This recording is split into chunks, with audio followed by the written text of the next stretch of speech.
Thank you very much, Keith Ellison, for your leadership. Yes, we were sworn in on first day, first woman speaker, the first Muslim member of Congress. There was a lot of to do over that as to what he would be sworn in on, and I said, whatever you want, Keith, and he wants to be sworn on the Quran, and much to do about that until those who were doing found out that he was to be sworn in on the Quran that belonged to Thomas Jefferson.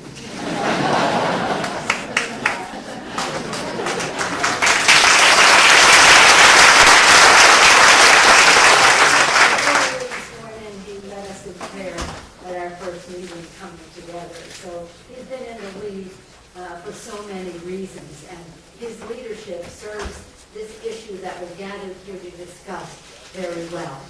First of all, Dean, I want to join Keith in thanking you for the leadership that you have provided this magnificent institute. Wouldn't Hubert Humphrey be proud of all of us gathered here for the cause that he would have been 100%?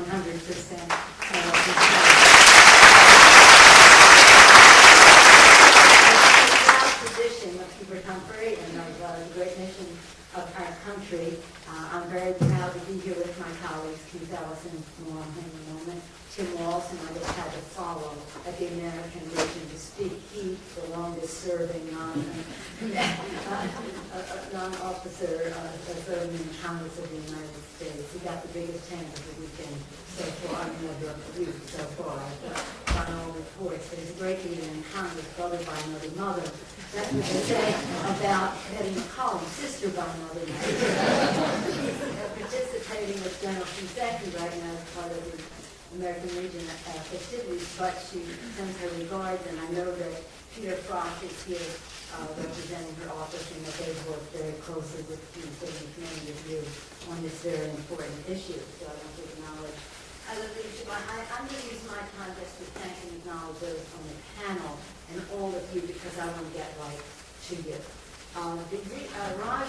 Dr. Shaw, as has been mentioned, the administrator of USAID.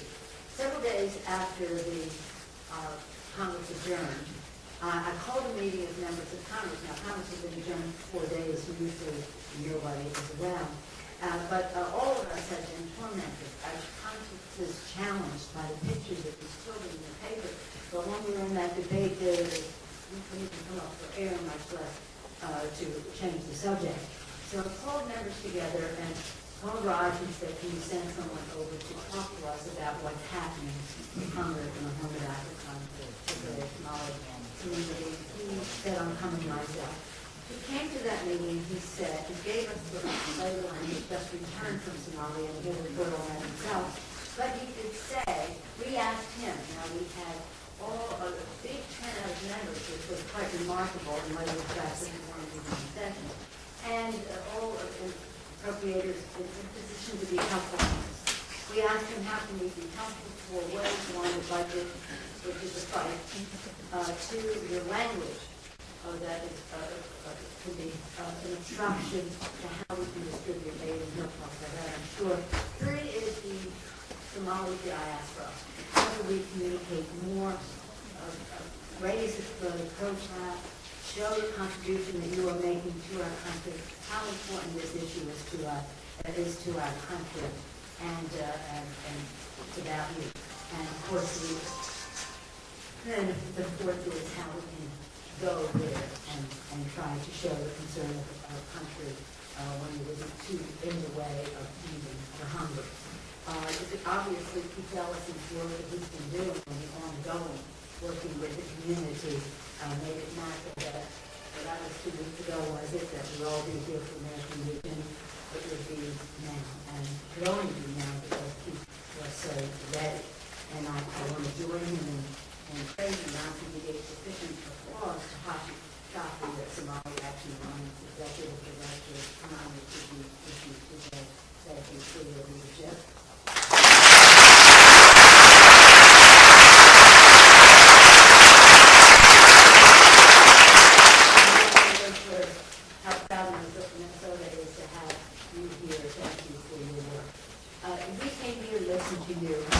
In the course of a Q&A to respond to some of the big questions that you may have.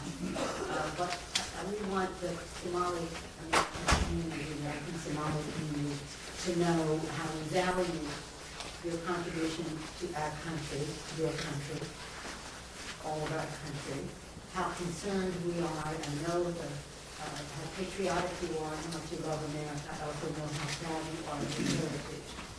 I also hope you know how deeply concerned we all are as this is an issue, again, that challenges the conscience of all humanity. And we must get the job done. Whether political or budgetary or whether other obstacles there are. There are other initiatives called Food for Peace. So if people have some concern that this is too much about humanitarianism and not enough about security, we contend they are related. They are related.